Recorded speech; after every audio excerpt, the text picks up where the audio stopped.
Après la clé des contes, chapitre 11. Une vie inconnue. Et passant, c'était sur un quai, ici ou là, de l'Amazone, du Nil, du Gange, c'était, où sais-je? Je ne sais même plus se disait-il. C'était seulement ce souffle de lave qui montait et montait, qui vibrait comme une marée épaisse, et cette petite chose vivante à travers quoi ça passait, comme un éventré, comme un nouveau-né de la terre. C'était incompréhensible. C'était comme un terrible miracle. C'était très sacré. Mais rien n'est sacré comme cela au monde. Aucun lieu.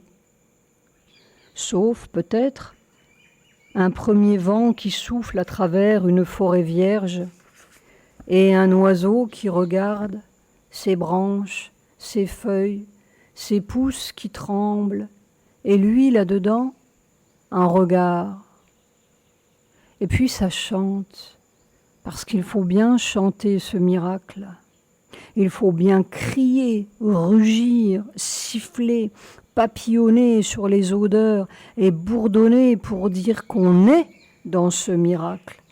Je suis là, partout, avec les branches, les feuilles et les jeunes pousses, et ce souffle miraculeux sorti d'un ventre noir. On a envie de le crier partout, d'être avec tout, dans tout, comme un même chant de rien, pour tout, parce que ça est ce miracle d'être.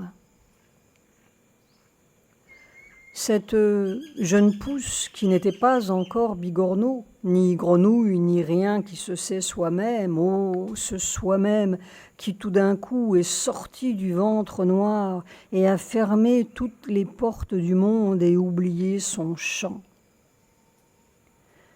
C'était comme un immense oubli qui s'était encrouté pour oublier son oubli, pour enfermer ce trop vaste, et qui avait bâti des grammaires pour apprendre son monde et sa langue, et tout était profane, et rien n'était vécu, sauf la peine d'être rien.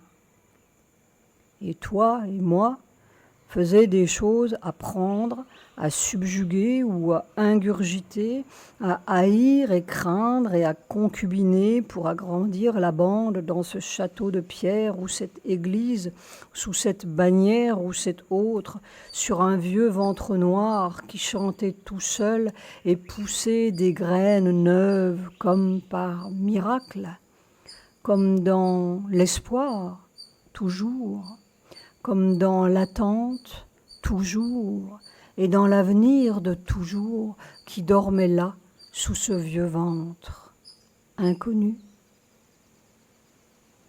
Mais ils avaient déjà fait la grammaire de l'inconnu. « Hé, l'étranger, de quel pays es-tu » ? « Dame. » Bigorneau s'est gratté la tête. D'un seul coup, il était redevenu Bigorneau avec un chapeau d'homme et un passeport. Mais on ne passe plus nulle part. Rien ne passe. Ou c'est rien qui passe. Alors, Bigorneau, tout neuf, s'est mis à marcher parce que c'est la seule chose qu'on lui avait bien apprise.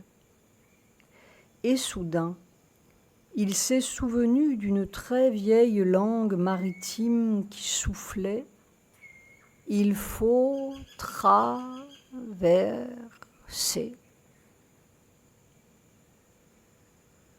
Et toujours cette lave mouvante, plus dense, plus impérieuse chaque jour, qui montait de sous la plante des pieds, envahissait ses jambes, ses cuisses, le tronc, et venait cogner contre cette calotte de bigorneau pensant, et encore, comme une formidable écluse lâchée dans le ventre de cette terre, comme un formidable souffle de l'autre côté des mondes, et quelquefois, ce vieux bonhomme de crustacé, malgré tout, même éventré et nul, se sentait pris de panique. Qu'est-ce que c'est ? Qu'est-ce qui se passe ? L'inconnu. Mais même une première forêt vierge sous quelque étoile est un produit connu sorti du ventre noir. Un premier oiseau miraculeux chante son miracle. Et lui, Bigorneau, il chantait quoi ? Il ne chantait pas du tout. Il était même sidéré comme dans un tremblement de terre, avec une espèce d'ivresse malgré tout, parce que sa quille roulait sur une mer inconnue, une terre pas ferme du tout. Tous nos inconnus d'avant sont vécus, palpés, humés, respirés des milliers de fois dans notre peau, entassés des millions de fois dans nos cavernes. L'Amazonie, il la connaissait par cœur. Mais ça. Bigorneau regardait ses pattes avec ébahissement, comme Jean l'idiot, ses pattes si lourdes de quelque chose qui roulait dans l'inconnu. Non, ce n'était pas ou plus comme un vieil arbre qui suce la sève de la vieille nuit. C'était d'une nuit d'avant la nuit. C'était une sève nouvelle qui déchirait le ventre même de la vieille nuit et de tous ces arbres connus qui portaient un fruit de mort pour vivre encore, de toutes ces espèces répertoriées qui portaient des petits de mort pour faire des morts un jour qui espéraient vivre encore. Non, c'était autre chose. Autre chose. Ce n'était plus la vie, entre guillemets. Il n'y avait pas de mort là-dedans. Où était-ce ? Le ventre de la mort qui s'ouvrait sur autre chose. Et c'était très sacré. C'était incompréhensible. C'était une autre naissance qui ne sortait pas de la mer, la bonne mère Lisette d'un vieux quai là-bas, qui n'était plus breton ni maritime. Tous les quais du monde connu étaient balayés d'une impérieuse tempête, jaillis, soufflés d'un ventre inconnu qui était pourtant le ventre de la terre. Mais quelle terre ? Non, ce n'était plus la terre géographique et grammaticale des vieux grammairiens de la mort et liturgique des vieux prêtres de la mort. C'était un épouvantable miracle. Et tout d'un coup, Bigorneau a dit merci au wagon noir. Merci à toutes ces peines, ces innombrables péchés. Merci à tous ces riens. Parce qu'il serait resté dans ce rien à jamais s'il n'avait pas traversé ce vieux cataclysme. Et il a dit merci à la mort, parce que sans elle, il n'aurait jamais crié pour vivre enfin, pour briser et délivrer cette vieille croûte de crustacés pensants, ce vide et ce nul qui se croyait plein et homme à perpétuité sur cette vieille galère. Maintenant, il fallait traverser cet autre cataclysme, inconnu, cet épouvantable miracle à l'envers, qui n'avait pas encore trouvé sa chanson ni sa langue, ni ses moyens de vivre.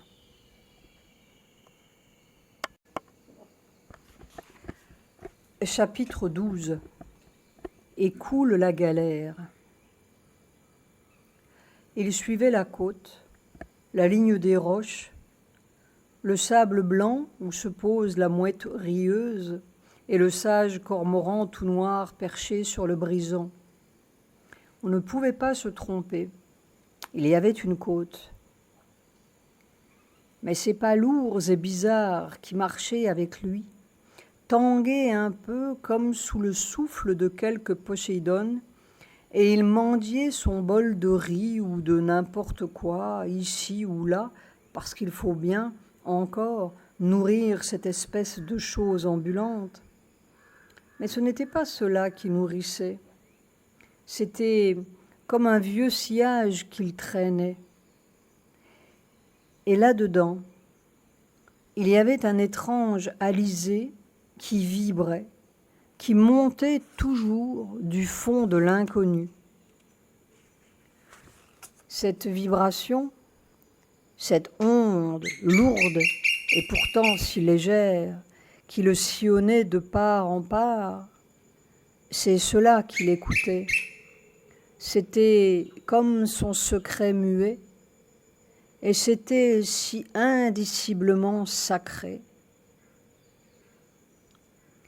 Il écoutait et écoutait, comme si cela allait parler son secret, l'emmener dans son or inconnu, le porter et le guider comme l'oiseau.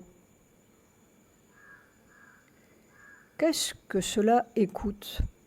Un oiseau pas encore, quelque chose qui respire un air impossible, souterrain et impérieux, une sève montante d'aucun arbre, et qui se débat pour savoir ce que c'est, pour pouvoir vivre ce que c'est dans une vieille carapace trouée qui fut d'homme, sur une vieille côte qui ne connaît pas son or. Ils avaient pourtant tracé des coordonnées, des latitudes, des longitudes sur ce petit globe d'antan. Ils avaient fait une cage soigneuse pour attraper l'oiseau sauvage.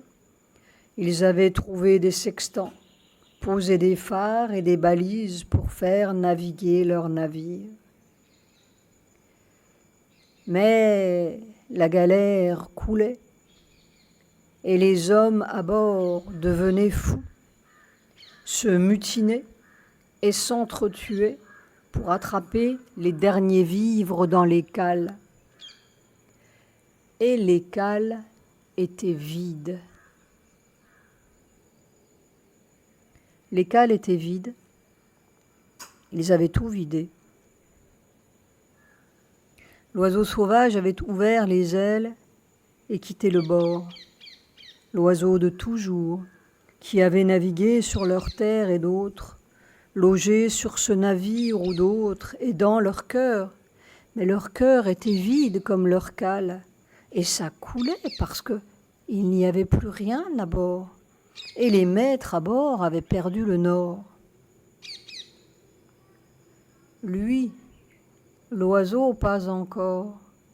Il écoutait et écoutait ce battement d'ailes qui ne disait rien, cette vibration si lourde et si légère qui montait, comme une tempête tranquille du fond des âges, du fond d'un néant qui était un formidable quelque chose au milieu du désastre des vieux crustacés dans leurs coquilles vides comme leur cœur et leur cale.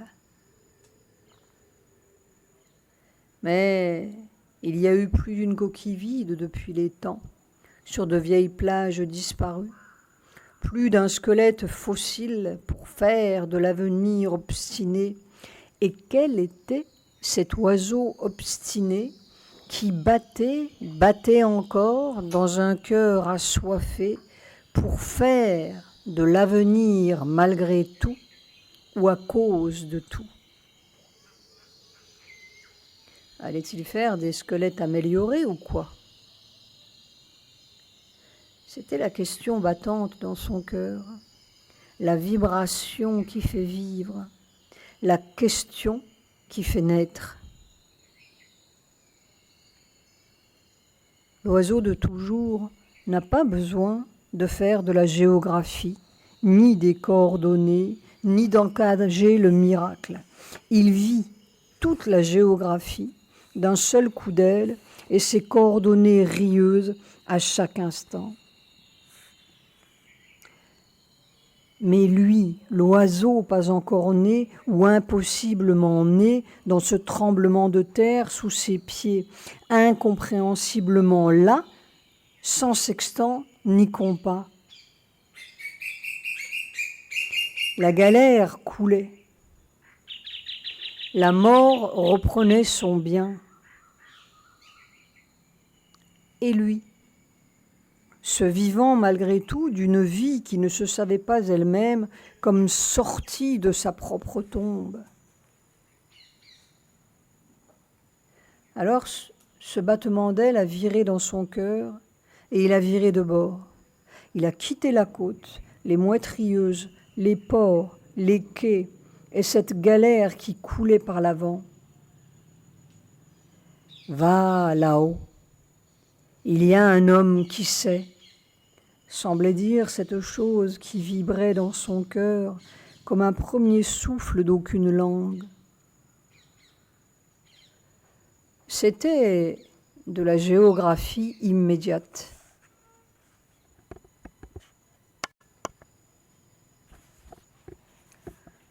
Chapitre 13. Le miracle de la terre. Mais tout de même, il y avait ce vieux chagrin qui saignait dans son cœur. Et pourquoi? Il y a tant de vieilles tombes dans un homme. Il avait tant vécu, et c'était comme la misère de tous ces hommes ensemble, des pleurs jamais pleurés, des tendresses jamais dites, des courages qui s'en allaient à l'aube d'aucun jour vrai, et des silences qui s'en allaient dans leur silence de toujours, avec une tendresse, comme leur amour du monde quitté, d'une mère perdue et désolée. Ah, naîtrons-nous jamais?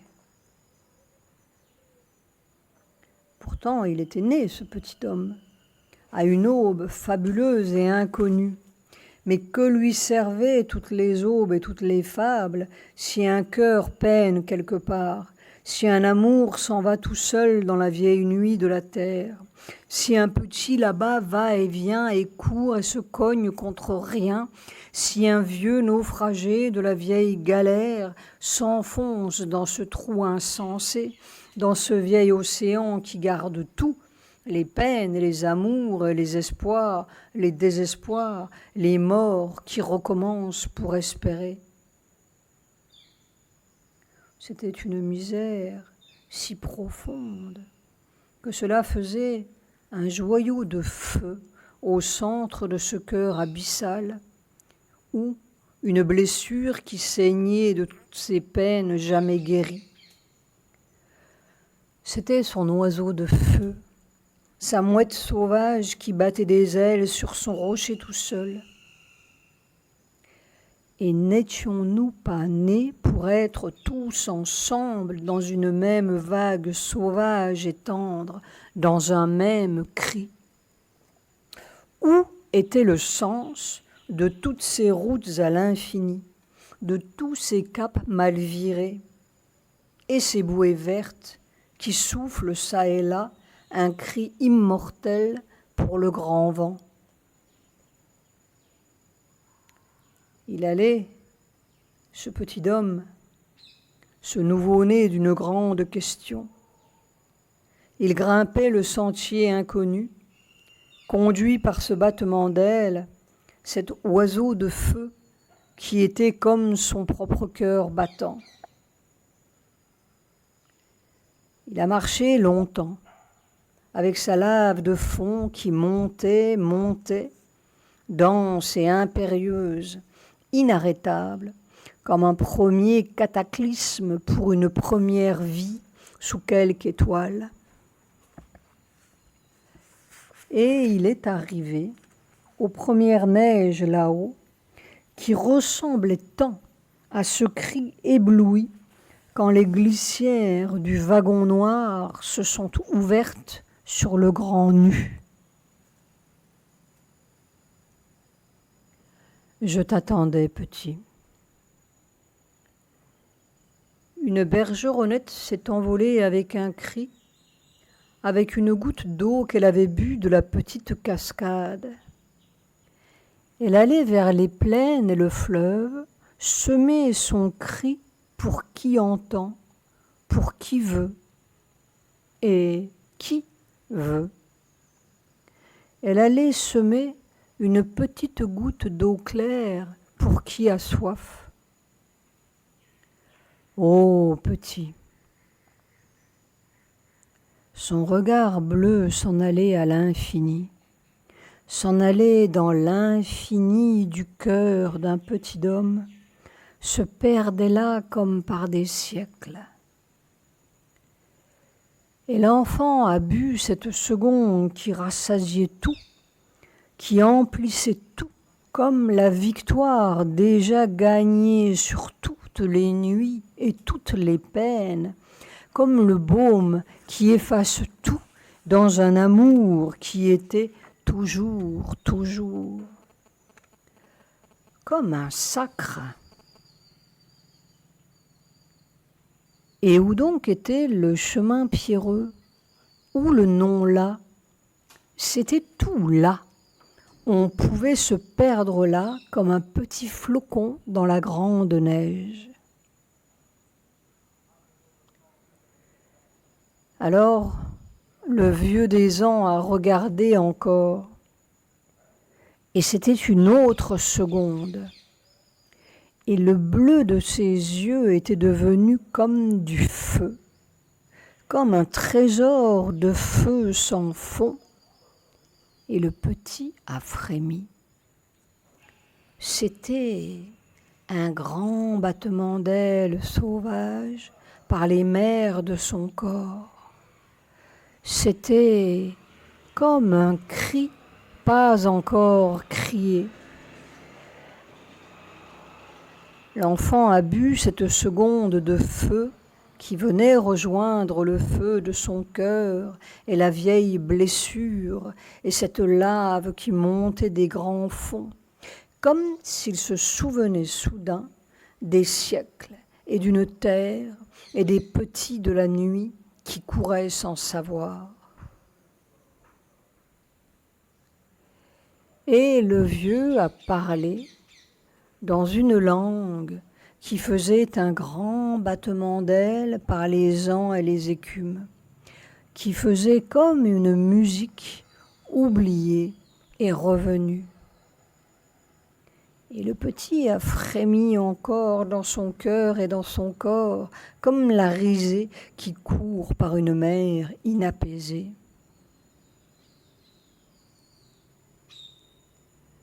Tu as bu ma seconde de neige, mais pourquoi serais-tu venu par ce long chemin pierreux, si c'est pour te fondre là et faire une goutte de neige qui s'en ira par le grand fleuve?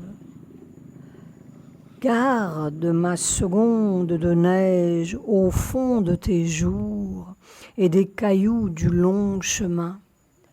Elle te portera silencieusement dans son vieux silence de toujours.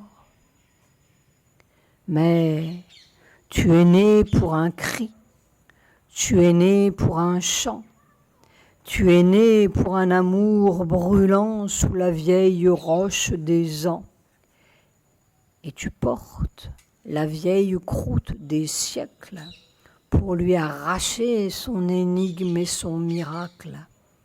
Sinon, pourquoi aurais-tu marché tout ce long chemin et user tant de peine et tant de corps, si c'est pour faire une goutte encore dans le vieux fleuve et te briser sur le vieux roc toujours pareil. Il s'est tu, et c'était une autre seconde tranquille, comme si tout avait été toujours tranquille sous ce vieux monde qui roule parmi les astres et les feux clignotants de l'univers. Ces feux t'appellent à l'aventure de l'univers, et tu es une seconde de feu de la grande mer qui a allumé ces univers et qui peine parce que nul n'a encore donné un corps vivant à sa joie, à sa tendresse, à ses pouvoirs conscients. Ils s'en vont tous dans la mort chercher ce qui est là. Ils s'en vont tous dans les cieux ou les enfers chercher ce qui est là. Ils enferment tous dans une fausse croûte le pouvoir qui est là. Et le miracle court toujours par des mers inconnues avec son cri d'oiseau sauvage. La petite bergeronnette est venue boire une goutte encore et s'est enfuie dans un cri. Tu es ce cri, tu es ce feu, tu es ce miracle qui attend, tu es l'enfant de la grande mère qui veut son miracle par n'importe quel moyen, qui veut sa terre vraie et son champ et ses hommes conscients qui n'étaient pas faits pour d'éternels recommencements. Rien n'a commencé, petit. Tu es au commencement. Le petit a ouvert des yeux ronds. Il était comme perdu et retrouvé. Il comprenait et ne comprenait pas. Il émergeait dans un inconnu trop neuf, sans langue. Mais oui, enfant, car toute cette terre et toutes les particules de cette terre sont faites de la substance. Tu entends? La substance de la grande mère. Bigorneau compris. Il n'y a qu'un. Et c'est elle qui peine en toi. C'est elle qui peine sous tous ces hommes pour se délivrer et les délivrer de cet affreux mensonge. Par tous les moyens, wagon noir compris. Nous sommes les fils de la grande mère. Nous sommes. Nous sommes les fils sacrés sous toute cette profanation des hommes et nous devons devenir ce que nous sommes. Et tout d'un coup, cette lave dense qui montait du fond de la terre, du fond des siècles déchirés, à travers ce corps d'un petit homme et qui cognait là contre cette carapace crânienne, a donné un dernier coup de boutoir et jaillit à l'air libre comme un volcan blanc. Et tout était blanc. Et ça montait, montait encore, mais dans un air si dense, ça montait sans fin, comme pour trouer l'infini, et lui, quoi? cette petite coquille en dessous comme un pont, un minuscule pont entre cette densité noire qui montait et cette autre densité, cette même densité blanche, écrasante densité qui montait dans son air sans fond et sans fin, comme si les deux bouts du monde se joignaient dans un triomphe blanc. Était-ce des secondes? Était-ce des jours? Ou des mois? L'enfant regardait les yeux grands ouverts, ce vieux, cette cascade, cette coquille, la piste de ses pas qui avaient grimpé jusque-là, c'était parfaitement physique. Et ça montait encore à travers cette vieille coque, mais c'était un autre air. Il sentait son souffle, mais c'était un autre souffle. Il voyait ses pieds qui avaient tant marché, c'était concret, c'était là, mais c'était un autre là. Étrange, incompréhensible, écrasant, comme un premier là au monde sur une grande plage de neige.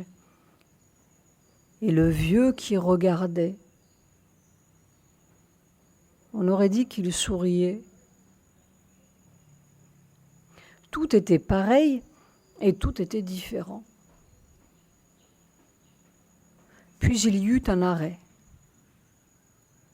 Et tout d'un coup, sans que l'on sache pourquoi, cette même densité blanche, ce même volcan blanc, ce même souffle écrasant s'est retourné et s'est mis à descendre dans cette petite coquille. Mais je vais éclater! Il était sidéré et empoigné et trituré comme de la pâte à modeler. Et maintenant, au lieu de cogner contre cette carapace crânienne, ça cognait comme sous ses pieds, contre une invisible carapace en bas qui était comme toute la terre, comme si lui et tout le reste étaient une même croûte de plomb. Un formidable pilonnage. Avec chaque respiration, ce souffle écrasant descendait, cognait en bas, remontait, rebondissait et redescendait, et remontait et redescendait, indéfiniment.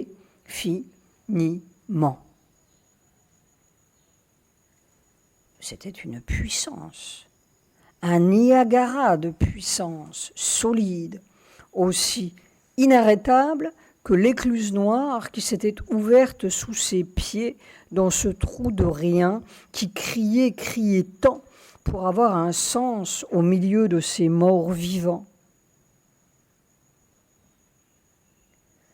C'était comme une trouée entre deux univers.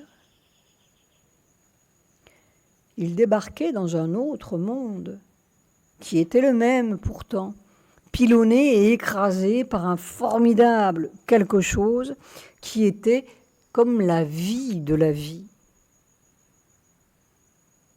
Il débarquait dans le mystère.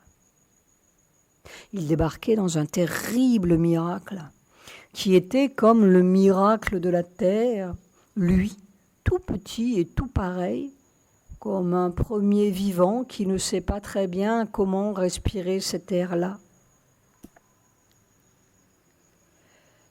Mais au fond de son corps, et dans ces millions de cellules, il y avait quelque chose qui souriait comme un premier soleil, qui souriait, qui reconnaissait son impossible miracle et son premier sourire au monde. Et c'était elle qui souriait.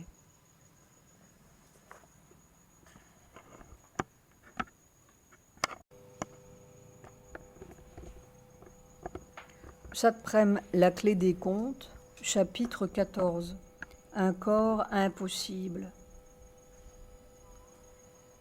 Maintenant, va à ton travail, dit le vieux simplement. L'enfant regardait et regardait sans comprendre.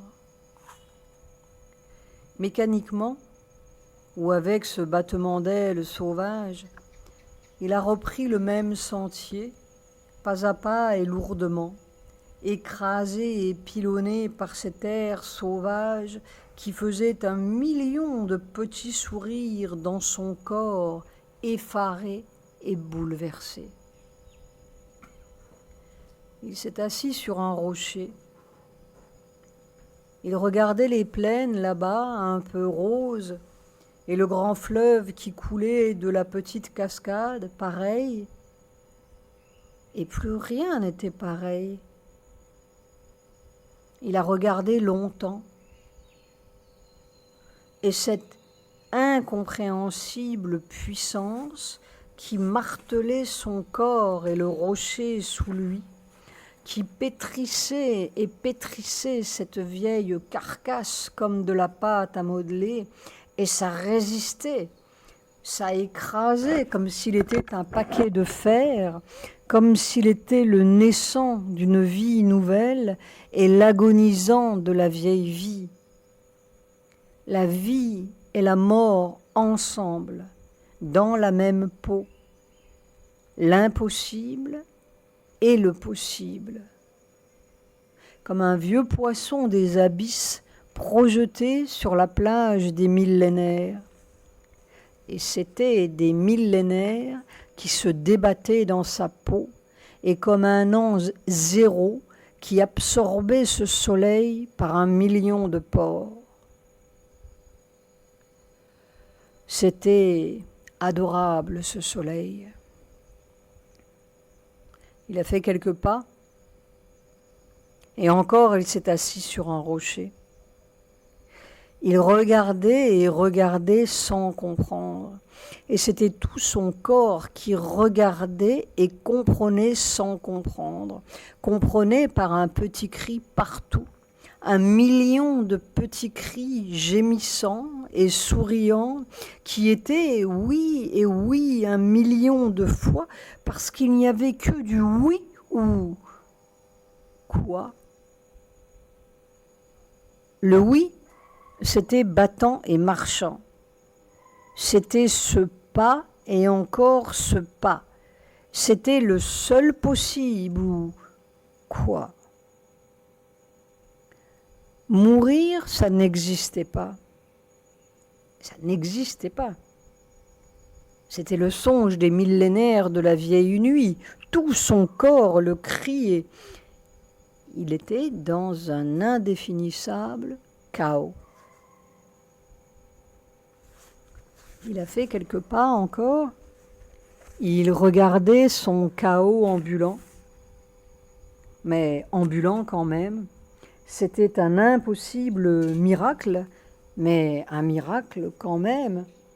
Une respiration quand même, avec chaque pas un peu plus possible.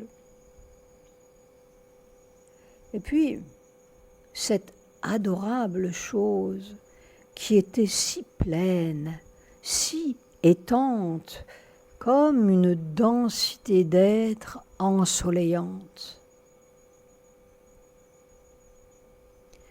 Alors il s'est arrêté, saisi soudain dans tout son corps, dans ces millions de petites pulsations souriantes, et c'était un cri, un seul cri arraché à la vieille nuit, une évidence comme rien n'avait été évident depuis nos millénaires nocturnes, mais c'est un formidable possible.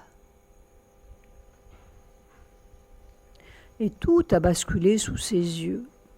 Ces vieux yeux d'homme encore là, qui regardaient d'un coup l'avenir, le présent et le demain ensemble, mais un formidable demain vivant, battant, souriant et impossiblement possible. C'était là, ça se vivait. C'était le miracle vivant de chaque seconde qui respirait. Mais si je le vis, c'est que tout peut le vivre. Je suis un vieux bigorneau comme tout le monde. Et quel était ce jeu? Il ne le savait pas très bien. C'était un vieux jeu répandu et tout poreux qui buvait ce formidable possible. C'était de la même espèce, et pourtant c'était une autre espèce, chaotique. Et tout à coup, il a compris le chaos de la terre. C'était un tout de la même terre. C'était une même terre qui roulait et se débattait dans un énorme impossible qui devait devenir possible, dans un énorme nom de roc qui devait s'ouvrir sur la vieille faille, dans un énorme rien de nuit qui devait béer sur quelque chose. Enfin, sur le seul oui qui fait vivre. Et il n'y avait qu'un corps qui pouvait crier ça par ces millions de cellules, par ces millions de suffocations dans les vieilles ruines. Leur tête était folle. Leur terre était ravagée. Mais un cri pouvait jaillir du vieux chaos fécond comme il avait jailli bien des fois en d'autres espèces asphyxiées et moribondes qui n'avaient plus qu'un corps pour vivre encore et ambuler, ou faire un autre squelette jeté à la côte par le ressac et le grand vent. Mais il n'y aura plus personne doté d'un compteur pour dire que ce squelette avait tant de millions d'années, parce que ce sera une terre nouvelle et un autre air et une autre espèce sans croûte autour. Alors, Bigorneau a fait quelques pas et il a compris encore quelque chose. Mais là, c'était un scandale comme il n'en avait jamais connu depuis un vieux quai des latitudes occidentales. Ils ne connaissent plus leurs propres moyens.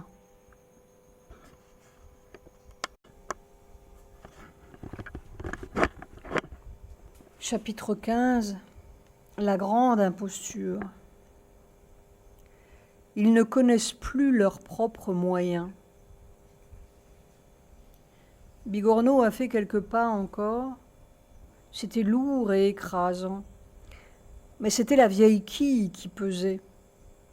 C'était léger et fluide comme une première brise du matin. C'était un premier matin sur un vieux monde qui coulait.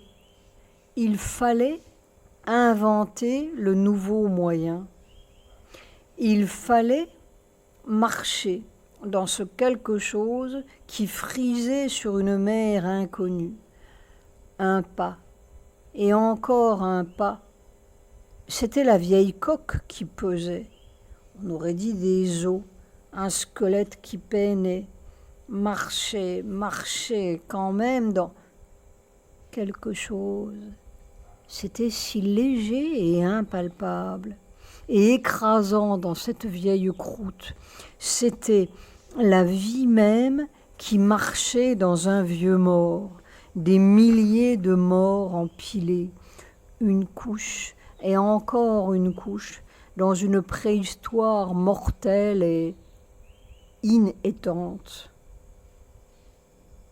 Il regardait les plaines un peu roses et ce fleuve qui coulait, et ces milliers d'hommes encore debout qui marchaient allègrement et vite dans leur propre mort debout, dans leur inexistence de plomb et qui coulaient par 1000 sabords, dans leur galère à perpétuité qui en avait assez de sa galère et qui sombrait pour faire des petits squelettes encore améliorés et indubitables comme les dinosaures, les plésiosaures et le reste.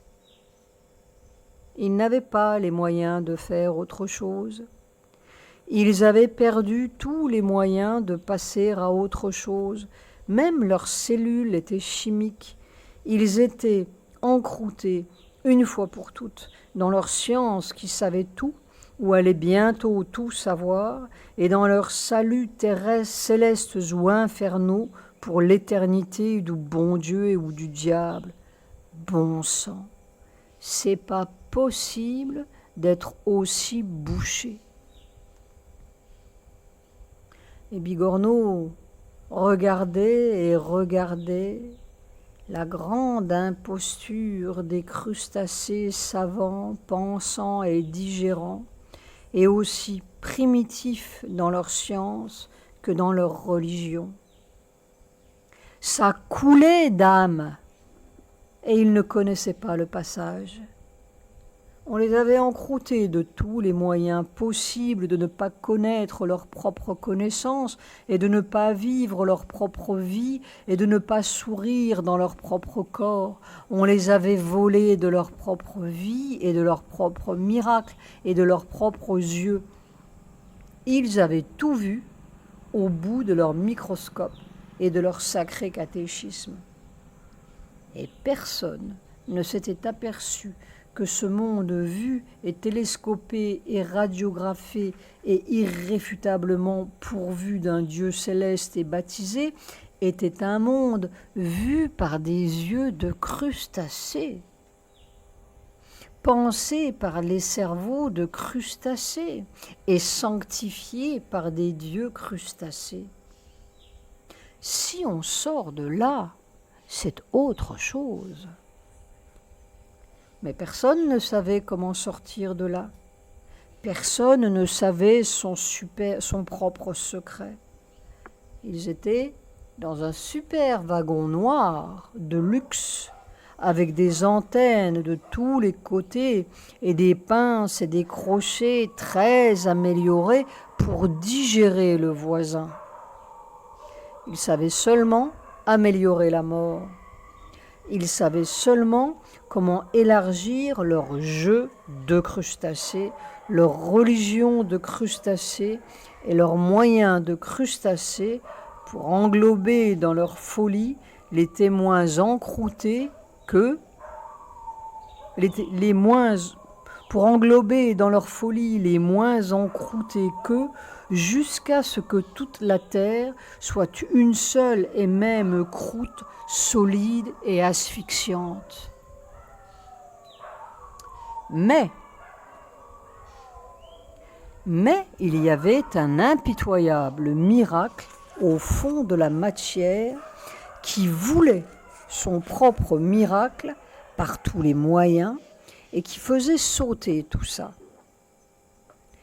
Il y avait une grande mère là-dedans qui voulait ses fils conscients et souriants et dotés de leur propre pouvoir miraculeux et immédiat et de leur propre joie dans un corps.